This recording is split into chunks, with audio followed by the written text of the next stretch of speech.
Bismillahirrahmanirrahim. Ma'asyiral muslimin rahimani wa rahimakumullah. Masjidil Aqsa ini adalah masjid bersejarah. Masjid bersejarah dan diperebutkan sampai hari ini. Kalau Masjid Nabawi tidak diperebutkan, ya kan? Masjid Haram juga sama, berbeda dengan Masjidil Aqsa. Itu diperebutkan, baik orang Islam, baik orang Nasrani, ataupun terutama orang Yahudi. Karena mereka hendak merobohkan Masjidil Aqsa dan mengembalikan kepada Haikal Sulaiman. Tahu Haikal? Haikal itu bangunan yang pernah dibangun Sulaiman.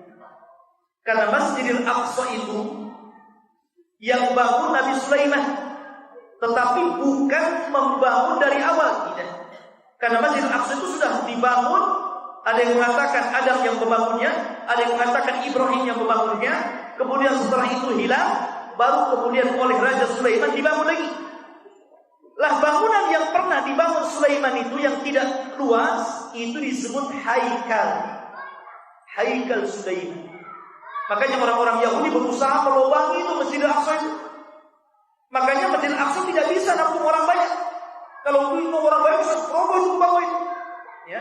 Karena digali orang Yahudi dicari prasastinya tentang Haikal Sulaiman itu sampai di mana dan akan dikembalikan ke situ.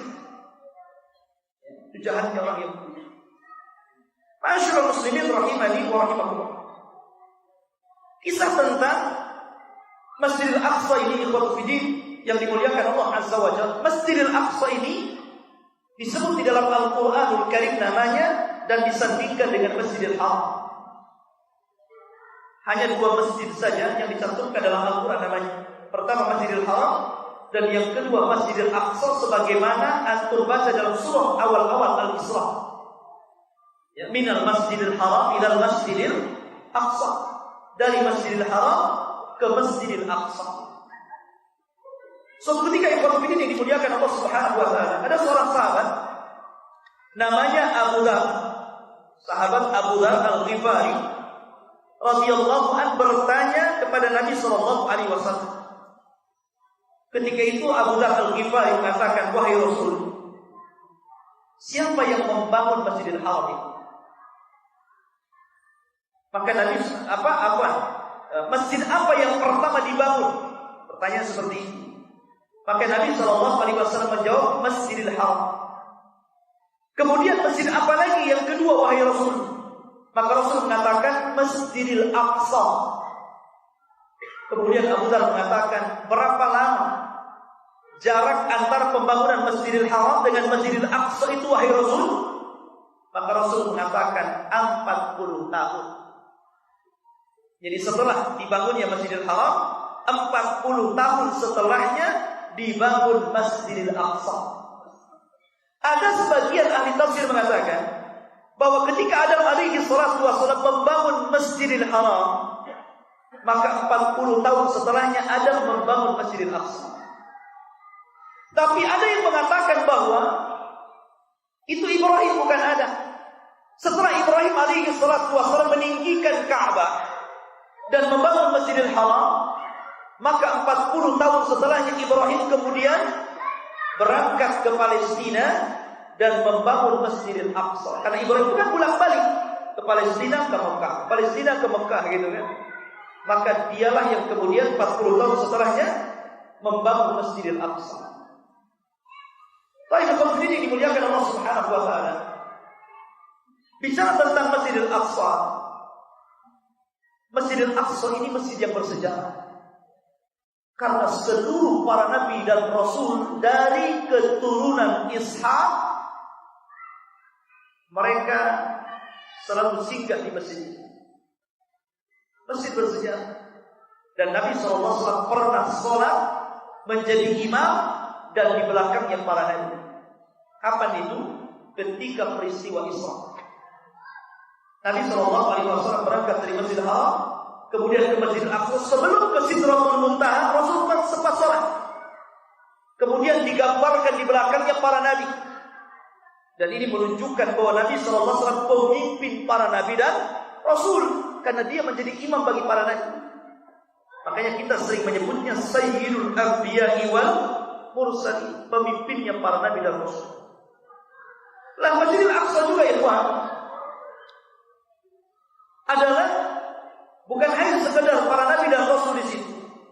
Banyak keajaiban Masjidil Aqsa. Banyak karomah-karomah Allah, mukjizat-mukjizat Allah turun di situ. Seperti ingat antum kisahnya Maryam bintu Imran, ibundanya Isa bin Maryam. Dia selalu berada di mihrab Baitul Maqdis. Berada di mihrab Baitul Maqdis. Dan anehnya ikhwatu fiddin, selalu ada makanan di situ. Nabi Zakaria tidak pernah mengantar makan, atau orang lain tidak mengantar makan. Rupanya Allah yang menjamin kehidupan Maryam. Yang anehnya lagi, makanan itu makanan yang tidak ada di musim panas jadi ada, makanan yang ada di musim dingin ada di musim panas.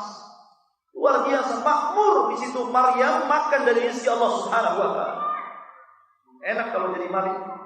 Kalau sekerja gitu kan, ke dapur, tengok meja sudah penuh. Tapi ini karamah yang Allah berikan kepada wali-wali. Sehingga Nabi Zakaria ketika itu merasa heran gitu kan. Dia tidak pernah menyediakan makanan, tapi selalu ada makanan. Dari situ dia mengatakan, kalau seandainya Allah sanggup memberikan makanan, bahkan yang lebih hebat, makanan di musim dingin ada di musim panas, makanan di musim panas ada di musim dingin, masa Allah nggak bisa kasih saya keturunan? Akhirnya dia berdoa kepada Allah, karena Zakaria sudah berubah, sudah tua, istrinya mandul. Maka Zakaria pun berdoa, akhirnya Allah kabulkan doanya, lahirlah Yahya bin Zakaria. Dari sini tidak ada yang mustahil bagi Allah Subhanahu wa taala. Ma'asyiral muslimin rahimani wa rahimakumullah. Baik, kita akan sedikit berbicara tentang sejarah Masjidil Aqsa. Setelah Masjidil Aqsa kemudian dibangun oleh Ibrahim, dan itu disyaratkan dalam Al-Quran ya, wa najjaynahu wa lutan ilal ardi allati barakna fiha lil alamin. Dan kami selamatkan Ibrahim dan juga Lut ke negeri yang kami berkahi, yang ada di permukaan bumi. Maksudnya di sini negeri Palestina. Ya. Kemudian setelah Ibrahim membangun Masjidil Aqsa, kita mengambil pendapat Ibrahim yang membangun Masjidil Aqsa. Akhirnya kemudian Masjidil Aqsa ini dimakmurkan oleh anak cucunya, oleh Yakub. Setelah itu Ishak, dan itu Yakub. Kemudian anak-anak keturunannya, sampai akhirnya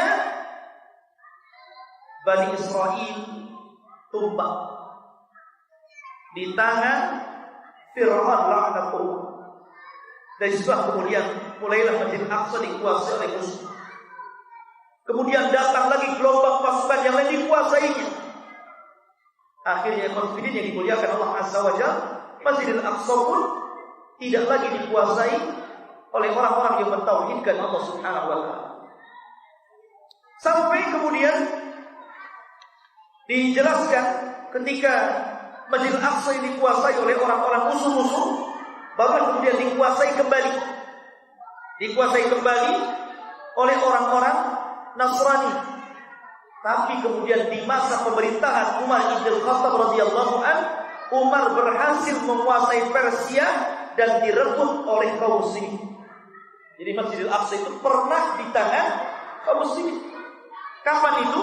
Di zaman Umar bin Khattab. Dia berhasil mengalahkan Persia, kemudian merebut Masjidil Aqsa. Lah setelah itu ikhwan fillah, zaman Umar pun berlalu, direbut lagi oleh mereka. Akhirnya kemudian di zaman Salahuddin Al-Ayyubi, Masjidil Aqsa jatuh lagi ke tangan kaum muslim. Namun setelah Salahuddin Al-Ayyubi kemudian hilang, maka direbut sampai hari ini Masjidil Aqsa dikuasai orang-orang Yahudi. Dan kelak di akhir zaman, masjid ini akan kembali ke tangan kaum muslimin di bawah bendera Al-Mahdi. Siapa Al-Mahdi? Dia adalah keturunan dari Hasan bin Ali bin Abi Thalib, keturunan Nabi SAW, yang kelak akan membawa bendera hitam, menegakkan keadilan dalam satu malam, dan akan melawan Dajjal. Setelah kemudian akan kembali ke tanah kaum muslimin. Karena pemerintah di akhir zaman akan kembali ke Palestina. Kata Nabi SAW, Imaratu Baitul Maqdis kharabu Yathrib. Ketika Baitul Maqdis menjadi pusat kekuasaan kaum muslimin, maka Madinah dan Mekah akan hancur. Bahkan di akhir zaman ada orang yang berkulit hitam yang berasal dari Ethiopia Habasyah datang ke Ka'bah, kemudian menghancurkan Ka'bah dengan mudah dan mengambil seluruh isinya, pembendaharaan yang ada di bawah Ka'bah. Dan itu di akhir zaman menunjukkan bahwa tidak ada yang kekal kecuali Allah Subhanahu wa taala. Karena semua pemerintah akan kembali ke Palestina. Makanya wajar kalau seandainya negeri itu tidak pernah merasa aman dari perang. Karena itu sabda Rasul. Tanda-tanda kiamat apabila terjadi perang di 3 negara, Yaman, Irak, dan Syam. Dan itu akan terus sampai kiamat dibangkitkan. Ma'asyiral muslimin rahimani wa rahimakumullah. Setelah kita tahu bahwa Masjidil Aqsa ini dibangun oleh Nabi Ibrahim, lah di masa Nabiullah Sulaiman alaihi salatu wassalam, ketika itu Nabi Sulaiman alaihi salatu wassalam hendak membangun Masjidil Aqsa. Maksudnya memperbaharui lagi. Ya. Disitulah kemudian Sulaiman meminta kepada Allah 3 permintaan. Kata Nabiullah Sulaiman, dia mengatakan bahwa dia menginginkan hukum yang sesuai dengan hukum Allah. Ini yang pertama. Ya. Kemudian yang kedua, dia mengatakan bahwa dia menginginkan sebuah kerajaan yang tidak pernah setelah dan sebelumnya dikuasakan Allah kepada satu raja pun. Karena Sulaiman diberikan kerajaan dunia, bukan hanya manusia tunduk, jin pun tunduk. Bukan hanya jin, tetapi hewan-hewan pun tunduk. Bukan hanya hewan, angin pun tunduk. Luar biasa. Ya kan? Makanya kemudian Sulaiman itu punya sekretaris. Yang sekretaris itu selalu mencatat ilmu Sulaiman, yang disebut dengan Sunduk Sulaiman. Lah Sunduk Sulaiman ini oleh sekretarisnya diletakkan di bawah kursinya, di bawah kursi Sulaiman. Lah ketika Sulaiman ini dia mengutuk ketika itu, siapa yang mendekati kotak ini dan dia kalangan jin pasti terbakar. Tapi siapa yang mendekati dari kalangan manusia, aku bunuh dia. Akhirnya kemudian Sulaiman meninggal di singgasananya. Sudah lama Sulaiman meninggal, dibiarkan begitu saja hampir tahunan. Jin masih bekerja sampai ketika rakyat merobohkan singgasananya, Sulaiman pun terguling. Dari situlah kemudian jin baru tahu Sulaiman mati. Dari ini menunjukkan bahwa jin itu tidak tahu yang gaib. Kalau tahu gaib Sulaiman mati, jin tahu. Makanya kalau ada dukun yang referensinya jin itu nggak tahu yang gaib. Kenapa pula Anda mengaku-ngaku gaib? Jinnya saja pendusta, berarti Anda lebih dusta daripada jin karena mengambil sumber dari pendustaan. Anda bisa bayangkan saja juga, jin itu kan naik ke langit. Naik ke langit untuk mencuri dengar. Kalau dia dapat satu kalimat dari firman Allah yang Allah firmankan kepada para malaikat, maka jin yang pertama ini yang benar. Ya. Jin yang kedua nambah kalimat. Jin yang ketiga nambah kalimat. Jin yang keempat, keenam, ketujuh sampai ke bumi. Sudah berapa kalimat? Makanya benarnya 99-nya dusta. Jadi kalau jin itu yang naik dari bawah sampai 1000 jin, kayak orang panjat pinang tuh, sampai ke atas, ya kan? 1000 jin, maka yang benar satu jin. 999 dusta. Itu masih percaya sama dukun? Ya. 999 dusta, satu yang benar. Itu kan kayak main arisa dikocok ya. Ma'asyiral muslimin rahimani wa rahimakumullah. Lah inilah yang kemudian menjadi rebutan, karena di dalam sunduk itu ada ilmu sihir. Sulaiman bisa dudukan itu kan? Makanya jin itu akhirnya mendekati seorang yang soleh namanya Harut dan Marut. Walaupun ada yang mengatakan dia malaikat, tidak benar, dia manusia. Ya, yang kemudian dirayu oleh jin untuk mengambil. Ya, dengan mengatakan kalau kamu ingin sakti sesakti Sulaiman, tuh di bawah kursinya itu ada suruh kau pelajari itu. Akhirnya dikenal kisah dalam Quran seperti kita kenal kisah Harun dan Marut misalnya. Tapi yang jelas ikhwatu fillah, Sulaiman meminta agar dia memiliki kerajaan yang tidak dimiliki orang lain. Kemudian yang terakhir, dia akan memperbaharui Masjidil Aqsa. Dan dia meminta kepada Allah agar siapapun yang sholat di Masjidil Aqsa keluar, maka dia tidak memiliki dosa seperti anak yang baru dilahirkan. Itulah permintaan Sulaiman. Sulaiman meminta agar dia bisa berhukum seperti hukum Allah. Yang kedua, diberikan kekuasaan yang orang lain tidak punya. Dan yang ketiga, dia akan memperbaharui Masjidil Aqsa. Kemudian siapapun yang sholat di situ dan keluar, maka dia sudah tidak memiliki dosa seperti bayi dilahirkan. Kata Rasul, mudah-mudahan aku termasuk doa yang ketiga, karena Rasul pernah sholat di situ. Ya, ketika dia sholat. Dari sini maka dikatakan bahwa kalau Ibrahim menaikkan Masjidil Aqsa sebelumnya Adam yang membangun, maka Sulaiman ini sejajar dengan Ibrahim. Dialah yang menaikkan Masjidil Aqsa setelah Adam yang membangunnya atau Ibrahim yang membangunnya. Bisa paham? Nah, jadi kalau Ibrahim itu identik dengan Masjidil Haram, kalau Sulaiman itu identik dengan Masjidil Aqsa. Baru setelah kemudian Masjid Aqsa ini diperbutkan, tumbang lagi, dibangun lagi, tumbang lagi, maka Yahudi hari ini ingin mengembalikan kepada haikal Sulaiman, bangunan Sulaiman yang lama, makanya mau dirobohkan, kemudian akan dibangun lagi seperti Sulaiman membangun. Orang Yahudi. Ya. Ma'asyiral muslimin rahimani wa rahmatullah. Itulah di antara sejarah singkat 3 masjid. Tapi dari seluruh masjid ini yang paling istimewa adalah Masjidil Haram. Kemudian Masjid Nabawi, kemudian Masjidil Aqsa. Walaupun secara pembangunan Haram dulu, Aqsa kemudian Nabawi, tapi secara keutamaan Haram dulu, kemudian Nabawi dulu, kemudian Aqsa paling belakang. Karena Rasul mengatakan siapa yang sholat di Masjidil Haram, pahalanya sama dengan 100.000 kali sholat di masjid-masjid yang lain. Siapa yang sholat di Masjid Nabawi, maka dia seperti orang sholat 1000 kali dibandingkan masjid-masjid yang lainnya. Dan siapa yang sholat di Masjidil Aqsa, pahalanya sama dengan 500 kali sholat dibandingkan di masjid-masjid yang lain. Menunjukkan bahwa 100.000, 1.500. Ya. Jadi Masjidil Haram luar biasa. Apalagi Masjidil Haram ini tempat tawaf. Sejak zaman dulu, belum lagi zamannya Rasul Shallallahu Alaihi Wasallam ya. Sejak zaman dulu orang tawaf itu nggak pernah habis. Sampai dikisahkan dalam sebuah tarikh, ada seorang laki-laki selama 40 tahun ngintip Ka'bah. Kapan kosongnya Ka'bah itu? Selama 40 tahun ngintip Ka'bah itu. Dia nunggu kapan kosongnya Ka'bah, dia ingin tawaf sendirian. Gak mau ada kawannya. Ditunggunya selama 40 tahun. Lama 40 tahun kerjanya ngintip Ka'bah saja kan. Betul-betul Allah kabulkan. Ka'bah kosong, dia sendiri yang tawaf.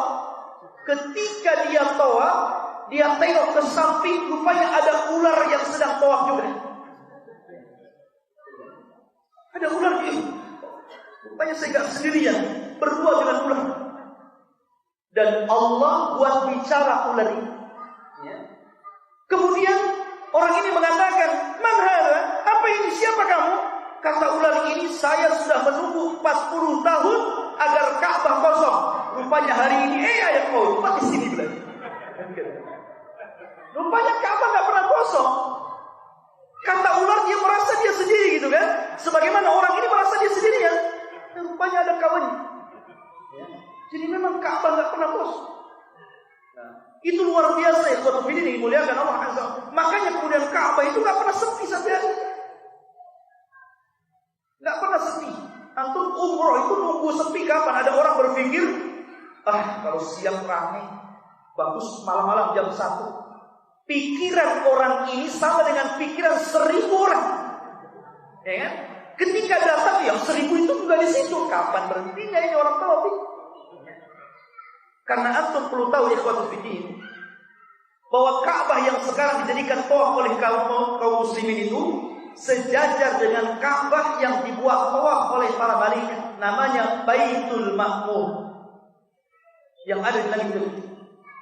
Ketika Nabi SAW mi'raj ke langit, Rasul melihat 70.000 malaikat masuk tawaf ke Baitul Ma'mur setiap hari.